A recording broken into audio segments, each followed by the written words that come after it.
Tournaments, a broken hand, and a wee bit of Al Wilson on the side. This SmackDown had it all, and including that, it had a very annoying video package to kick off this show.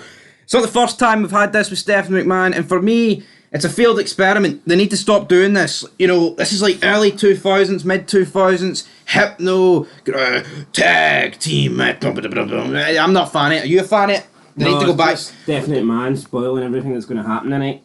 Trying to get you hyped up, it just didn't really do it for me. I don't mind Stephanie on the mic, right? But they just, like, Bischoff doesn't need these promo packages. Bischoff just speaks and it works. Can cut a promo. You can give Bischoff like 30 seconds backstage and he'll explain to you what's happening tonight.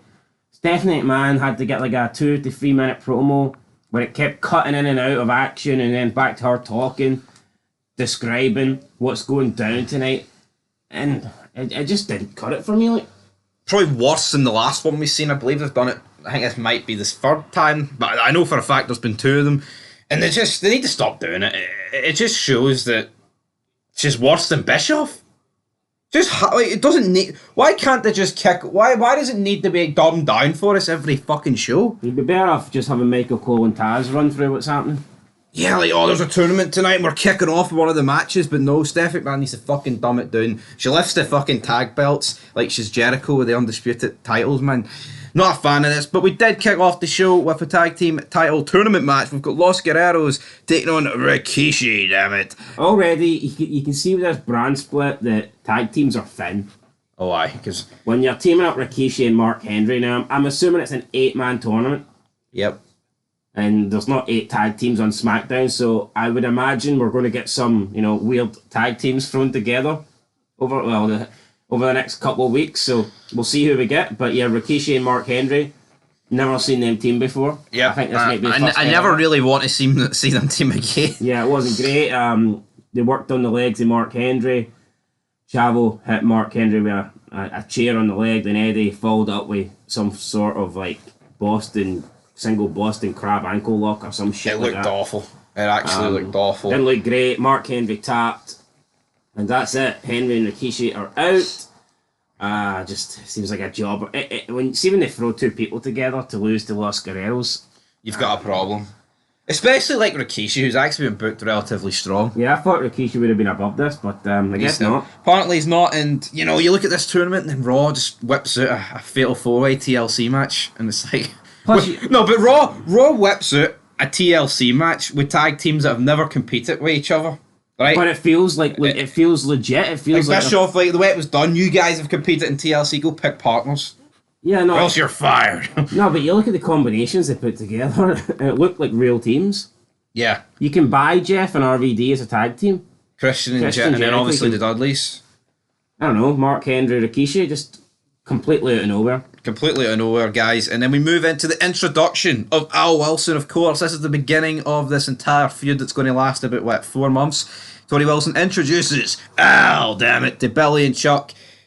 I don't mind the storyline, but I don't think Al Wilson's up to much. Wilson, SmackDown gets Al Wilson and Raw gets Al Snow. I think Raw got the better. Al. I think Al Wilson's very poor. He barely says anything. He just has like the pishest facial expressions ever. I'm not expecting this guy to cut promos like Hulk Hogan or The Rock or something, but he's just a nothing character, isn't he? He's just there to get married by Dawn Marie. I mean, they could have brought in someone to pretend be Tori's dad, I guess. Yeah, you didn't actually need to get her fucking dad. You didn't need to get her actual fucking dad, did you? No, you didn't.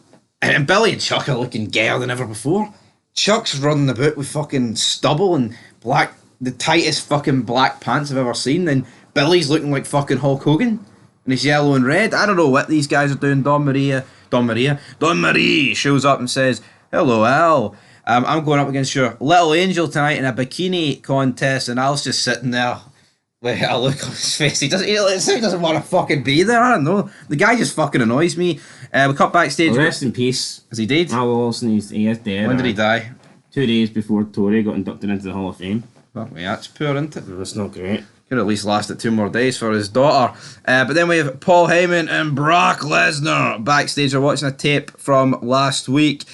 And then they're like, aha, The Undertaker. What's going to happen with him? Steffi says, I've added a stipulation to the match, but I'm not going to tell you what it is. Then Matt Hardy enters the room. And he's like, I'm going to show to Brock that Undertaker is gonna get beat up in a hole who's no more scale, brother.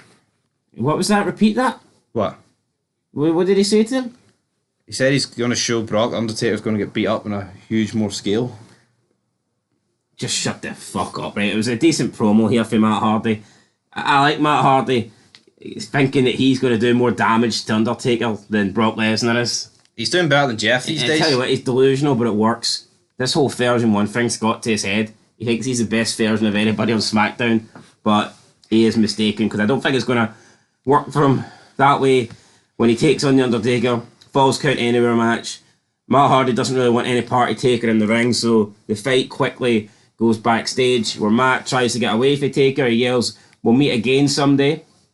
Sounded like very Fallon like, where Matt Hardy's had enough, and he's like, "Haha! I'll our paths will cross on another time because I'm getting my ass whipped, and I'm just not going to stick around here to find out what happens next." He tries to escape.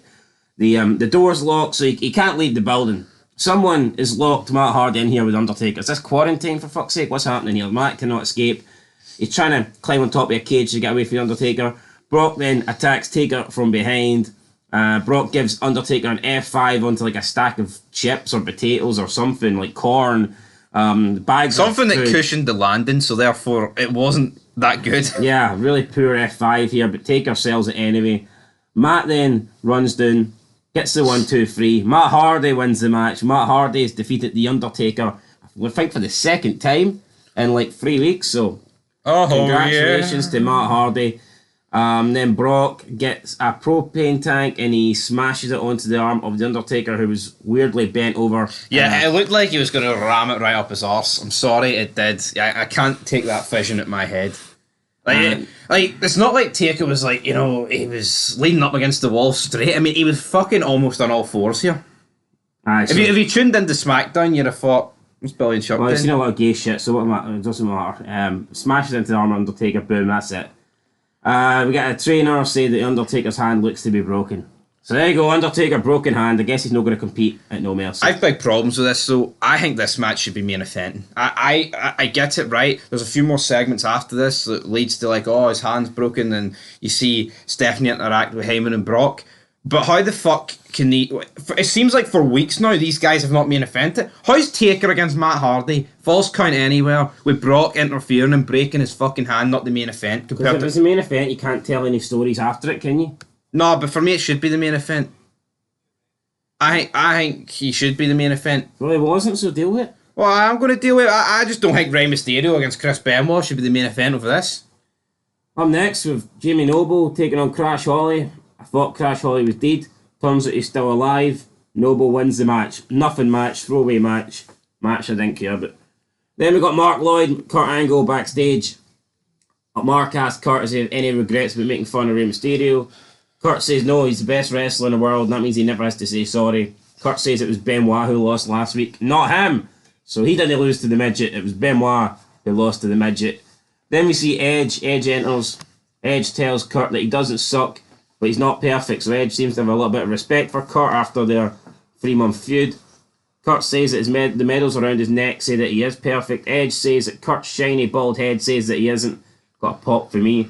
I enjoyed that for Edge. It was. Kurt says that ever since Edge shaved him, he's been wanting to get back at him. And then Kurt cheap shots Edge in the face before making his way to the ring. So they were like, after you, after me. Then Kurt's like, fuck you, boom. Decent wee segment backstage. Kurt Angle hits the ball out the park, man. Everything Angle's in's pretty good. Edge versus Angle then. Up next. Good match again. Towards the end, Kurt brings a chair into the ring. Benoit makes his way down to ringside. Benoit jumps up on the apron. Angle tries to attack Benoit, but Benoit's grabbing the chair before he can hit Edge. So Kurt goes to swing it at Benoit. The chair bounces off the top rope. It hits Angle in the head. Edge hits a spear. 1, 2, 3. Edge defeats Kurt Angle again. What I would say though, this match was great, but I think the first half, like Edge and Guerrero, it wasn't up to much. But they turned it around in the second half.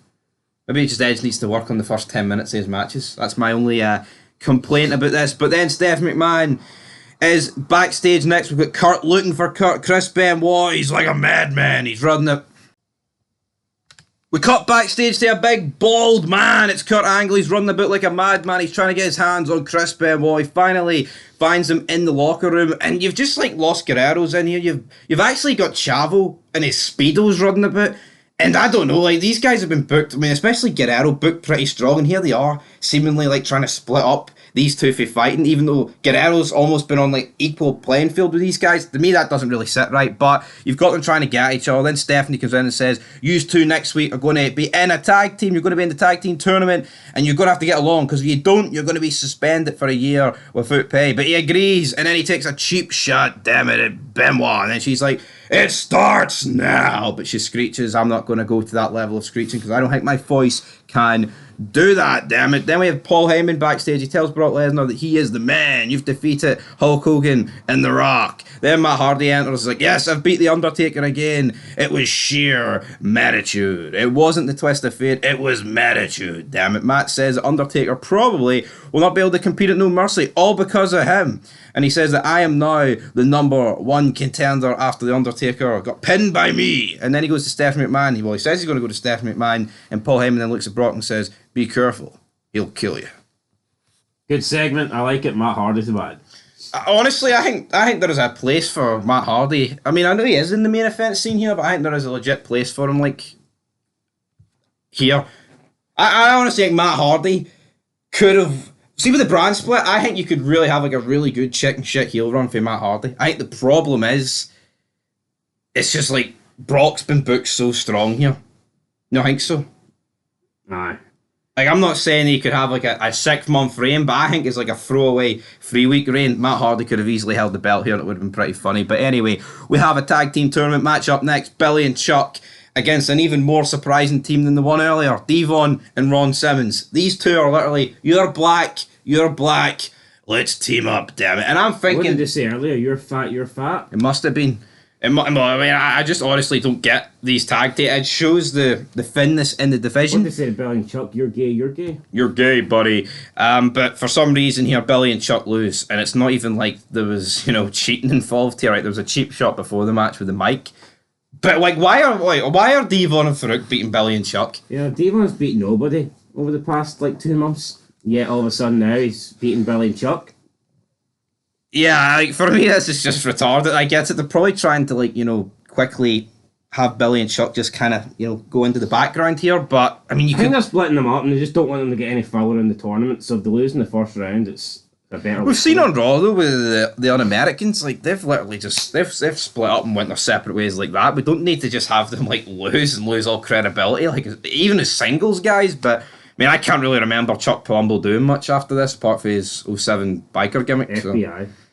Well, true, the FBI, but we'll have to wait and see, because we've got Dawn Marie backstage. She asked Mr. Wilson his opinion on her bikini. He says it looks great, but you can call me Al. Call me Al. Call me Al. Al Wilson, buddy. Call me Al Wilson. Then Taz takes to the ring. He's introducing the bikini contest contenders, competitors, and we have got Dawn Marie going first. And like we always discuss here on the channel, the heel never wins these. Don't they not? No. There's not a fucking hope for the heel. I think you could make a case that Nydia actually came closer to winning. Albeit they weren't done by a crowd reaction, they were done by scores, but Nydia lost, 15 to 20? Yep. But if you compare to decibels here, then I'm pretty sure that Tori Wilson easily beat Dawn Marie. Yes. When it came to the crowd reaction.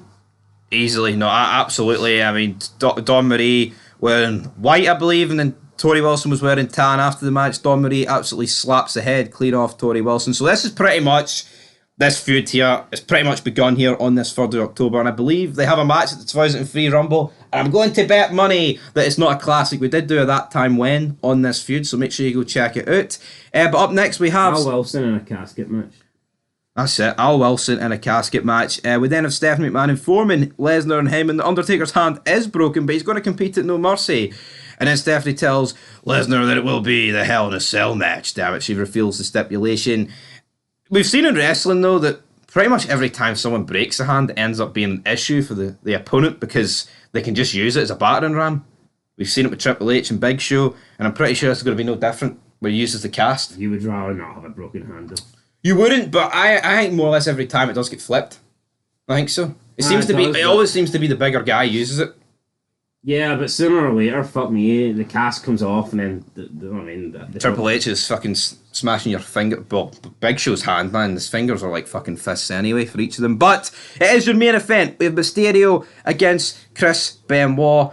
It was alright, but again, I don't think it should be in the main event. Kurt Angle, though, does run down. He interferes, but doesn't. It's not an interference where it's going to get him suspended, so he's alright in that regard. So Rey Mysterio does get the pin, but then are they going to get suspended? Because they both start brawling with each other after the match and they have to be separated, and that ends the show. To me, that's a weak ending. Well, it doesn't start until the tournament begins, until they start, they commit for their match, so. Right, well, true, maybe I misheard that. But Angle and Benoit, right, brawling. No, I don't think Stephanie McMahon explained it clearly. Taz and Cole said it doesn't start till their match happens. But yeah, well, to me, when she said it, it started now. Like, she literally screamed now. Aye, well, I think she fucked up.